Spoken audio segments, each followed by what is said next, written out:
Bonjour à tous et bienvenue dans cette nouvelle vidéo conseil concernant le kokedama, cet art japonais qui consiste à faire une boule de terreau recouverte de mousse pour maintenir les racines d'une plante. Donc c'est très joli, décoratif et en plus ça reste totalement naturel. Donc j'ai choisi de faire ça avec une orchidée. Moi.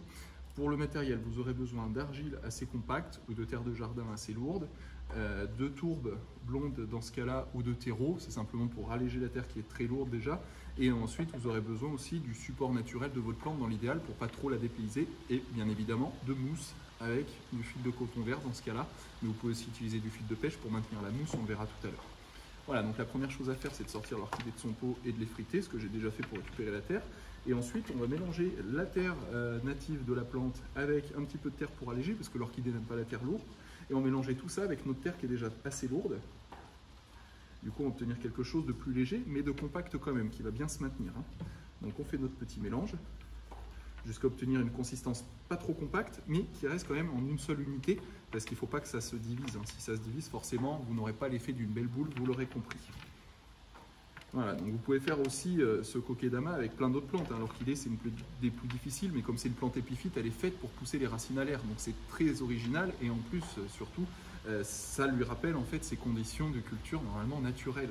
Donc c'est très bien de faire ça avec de l'orchidée. Mais vous pouvez faire ça avec tout un tas d'autres plantes. Vous pouvez essayer avec du lierre, par exemple, du chlorophytum, ou pourquoi pas un bonsaï.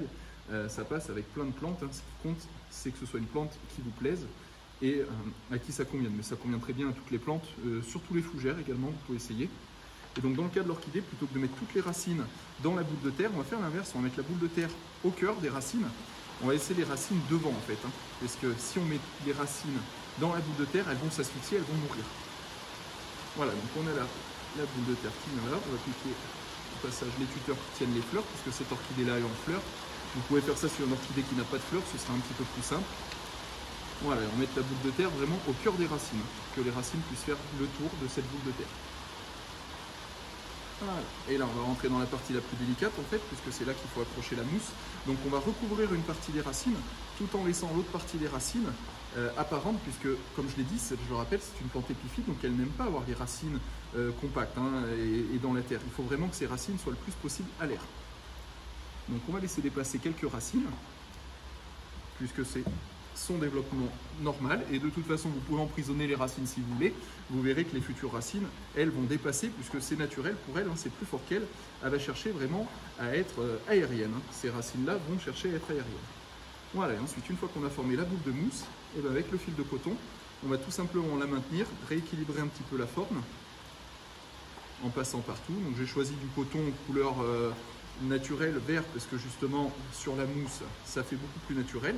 Vous pouvez vous utiliser du fil de pêche, nylon par exemple, sans problème, ou tout autre lien de votre choix, qui reste relativement discret, voire invisible dans l'idéal, puisque le but c'est qu'on voit la mousse, mais qu'on ne voit pas ce qui la tient. Voilà. Donc on serre de plus en plus, on fait attention de ne pas blesser les racines. S'il y a des trous, on peut rajouter de la mousse, bien sûr. C'est jamais parfait du premier coup, il faut faire plusieurs essais. Et puis à la fin, il peut toujours rester un ou deux petits trous, c'est pas gênant non plus. Le but, je vous le disais, c'est d'être design, mais surtout de rester naturel. Donc on va reprendre un petit peu de mousse pour en rajouter dans les endroits où il y aurait besoin de compléter. Voilà, on serre de plus en plus pour le maintenir. Et une fois qu'on a une jolie forme d'orchidée, on va tout simplement rompre la ficelle et la nouer.